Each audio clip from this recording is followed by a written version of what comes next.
Oi pessoal desse canal científico. O mesmo princípio da formação das nebulosas, que é a partir de uma supernova, para mim, exatamente o que aconteceu no Big Bang, que eu tenho a equação do Big Bang no meu vídeo passado, é o mesmo princípio de formação das galáxias. E para mim elas têm, no meio das galáxias, existe um white hole, não um black hole. Vou repetir, pelo mesmo princípio das nebulosas,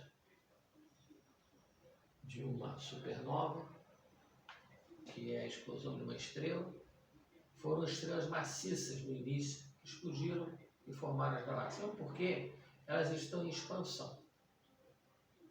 Tá? E esse movimento que elas têm em função do deslocador da expansão do próprio universo. O que não quer dizer que depois não vão surgir os black holes, que vão, se um vai se unir o outro, o universo vai se fechar novamente e explodir. Contrair, explodir, contrair, explodir. A minha equação, então, para concluir essa primeira etapa desse vídeo, para mim, dentro das galáxias, é o mesmo princípio das nebulosas, o mesmo princípio do Big Bang. E são white holes, estrelas supermassivas que explodiram. Na minha equação do Big Bang, é o somatório das ondas eletromagnéticas de zero a infinito, em todas as direções, dividido pela derivada de 4/3 PR3. Ou seja, a superfície da esfera. Isso é igual, você pode igualar isso à equação de uma unidade de tempo, que o universo está se esfriando, com 3 graus acima do zero absoluto, pode igualar, isso vai me dar em watts, e você então pode igualar a equação de Stephan-Boltzmann. Mas no Laplaciano, você pode usar também a equação nessas composições que eu fiz na minha equação do universo, ou seja, somatório do Laplaciano do campo E, mas o Laplaciano do campo B, de 1 a infinitas ondas eletromagnéticas em todas as direções, diluída pela derivada de 4/3 PR3, que dá 4PR2, a superfície, e é igual da unidade de tempo, com o passar do tempo o universo esfriando, ele está 3 graus acima do zero absoluto, ou seja, ele está um dos menos 270,23 aproximadamente graus Celsius. Você pode igualar a equação de Stephan-Boltzmann, que dá em watts. Tá? Mas você também, na minha equação do universo, Laplaciano do campo elétrico e Laplaciano do campo B, você pode usar a equação de Poisson também. Exatamente como se fossem equações que eu montei no quebra-cabeça e fiz a minha equação do universo, que está no meu vídeo passado. Tá? Com detalhes. O que é a equação de Poisson? Ela resolve exatamente o que eu tenho na minha equação do universo, que é o Laplaciano de um campo. Tá? É o mesmo princípio do Laplaciano de um potencial elétrico. Surgimento das ondas eletromagnéticas, que depois foram se agrupando, formaram essas nuvens de gás, massa, Sol, e por aí por diante, do white hole do centro das galáxias. Porque tem que seguir o mesmo princípio, Big Bang, nebulosa, white hole do centro das galáxias. Tá? Mas, como na minha equação do universo tem a Laplaciano, eu posso resolver o Laplaciano pela equação de Poisson, que eu vou mostrar aqui rapidamente. Para terminar, a equação de Poisson. Aqui está a equação de Poisson, Laplaciano. Tá? Então, Laplaciano potencial elétrico num meio com densidade de carga é igual ao negativo da densidade de carga, aqui ó, negativo da densidade de carga sobre a constante dielétrica do meio. Essa constante dielétrica do meio é a permissividade, tá? Que é na ordem de 8,85 vezes 10 a menos 12, tá? Coulomb quadrado dividido por Newton metro quadrado. Tá certo? Então você vê que é um valor bem pequeno. E você também tem a densidade aqui. Tá certo? Deixa eu abrir aqui.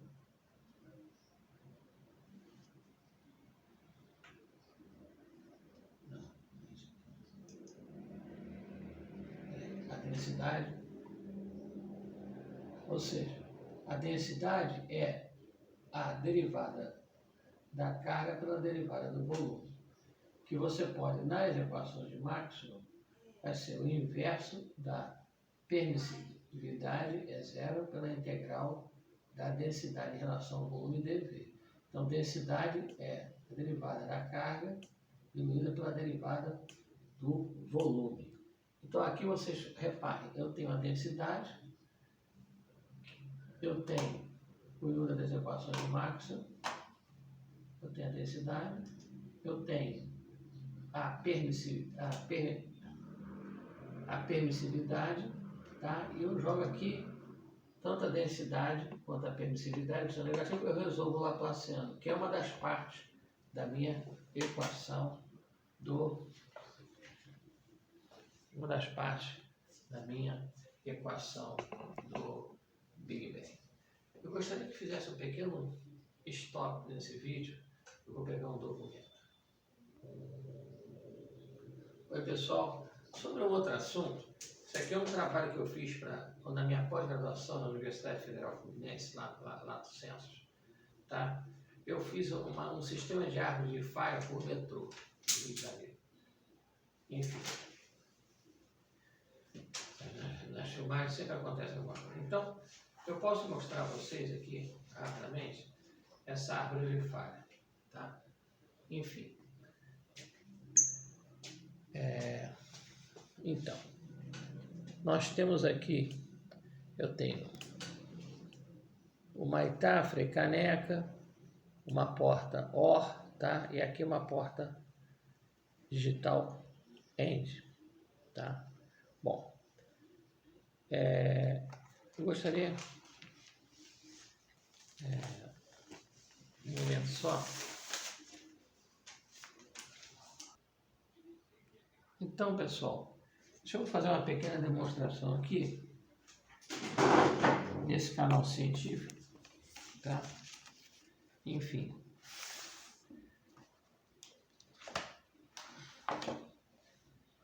Então, aqui é um sistema que eu fiz na minha pós-graduação da Universidade Federal Fluminense, tá certo? Em que você tem aqui todo sistema eletrônico é passível de falha, tá? Então, a confiabilidade do sistema, tá?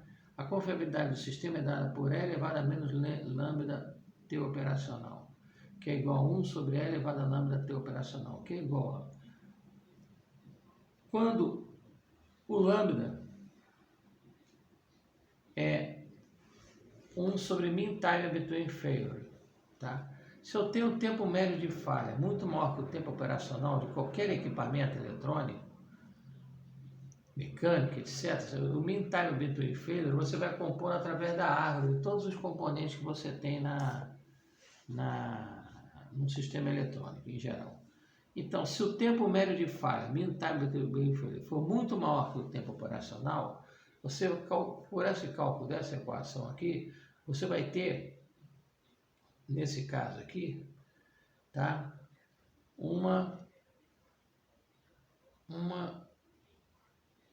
A confiabilidade do sistema é alta quando você tem o tempo médio de falha muito maior que o tempo operacional. E a probabilidade de falha é baixa, que é 1 menos E elevado a menos lambda T operacional. Quando você tem um tempo médio de falha muito melhor que o tempo operacional, então o que acontece?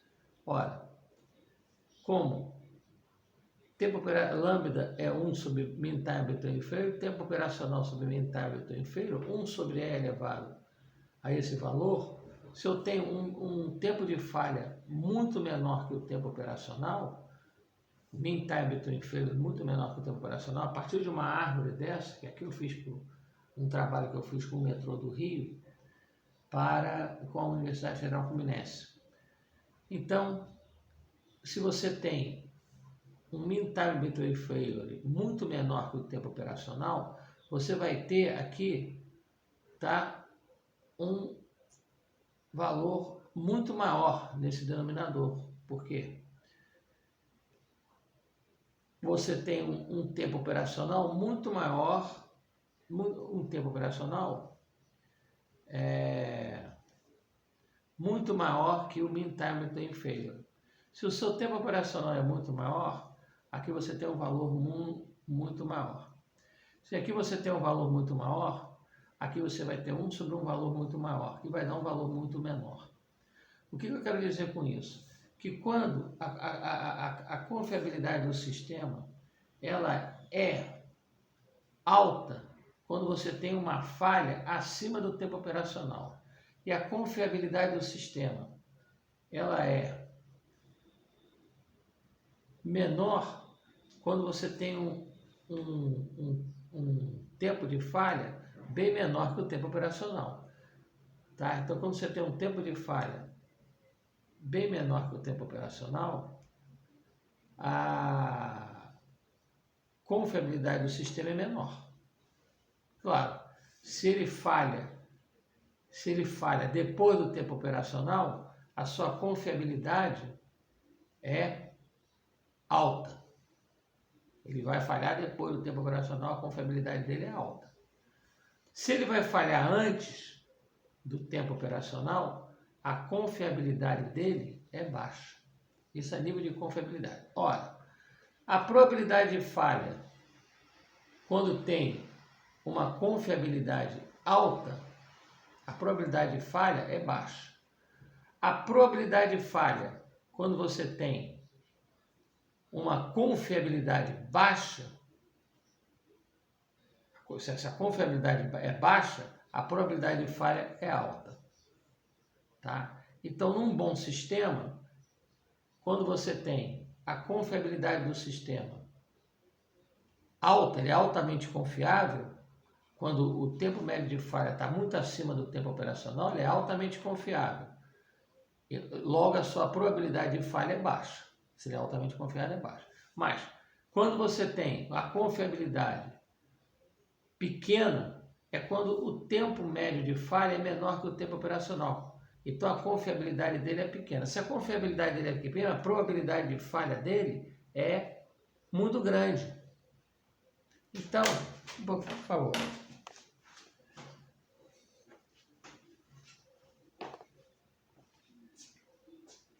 Então, não existe equipamento totalmente seguro eletrônico. Não existe.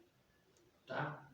Se você tem um tempo, o mean time between failure, um tempo médio de falha, muito menor que o tempo operacional, tá? Então,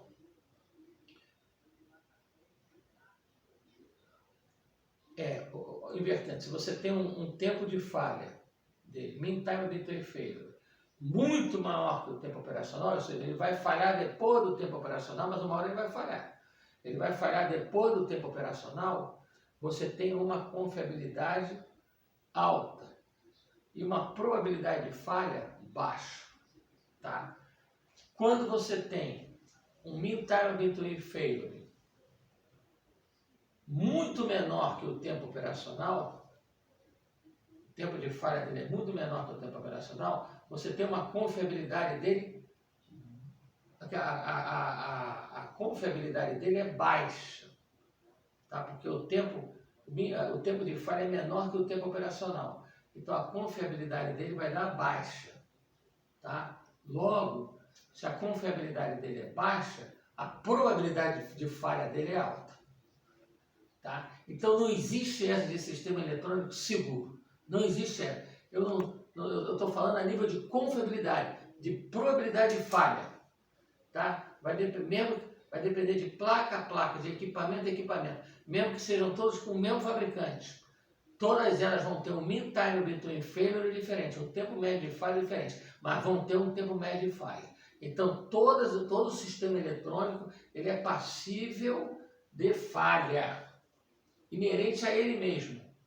Como eu mostrei matematicamente com esse trabalho que eu fiz para o metrô do Rio, na minha pós com a Universidade Federal Fluminense,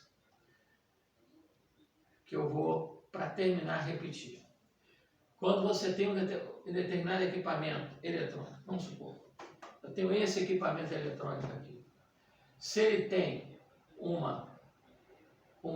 mean time between failure Ou seja, se ele tem um tempo de falha menor que o tempo operacional, tá certo? Ele vai ter uma confiabilidade baixa e uma probabilidade de falha alta. Confiabilidade baixa, então probabilidade de falha alta, porque o mean time between failure, o tempo médio de falha é menor que o tempo operacional dele. Então, se o mean time between failure é menor que o tempo operacional dele, a probabilidade, a confiabilidade dele cai, porque ele está para falhar antes do tempo operacional. Então, a confiabilidade dele cai. Se a confiabilidade dele cai, a probabilidade de falha é alta. Agora, vamos ver. Quando você tem uma mean time between failure maior que o tempo operacional dele, ele tem uma confiabilidade alta e uma probabilidade de falha baixa. Mas todo equipamento eletrônico tem a sua probabilidade de falha. Pode ser fabricado em série. Nunca uma placa é exatamente igual a outra. Todas elas têm a sua probabilidade de falha. Eu não estou falando aqui a respeito de nada, estou falando aqui matematicamente. Mostrei matematicamente que, pela seguinte equação, confiabilidade é elevada a menos lambda tempo operacional, lambda é igual a 1 sobre mean time between failure. E isso a nível de confiabilidade. E probabilidade de falha é 1 menos E elevado a menos lambda tempo operacional e lambda é 1 sobre mean time between failure. Então, todo equipamento tem o seu mean time between failure. Todo equipamento tem o seu tempo de falha.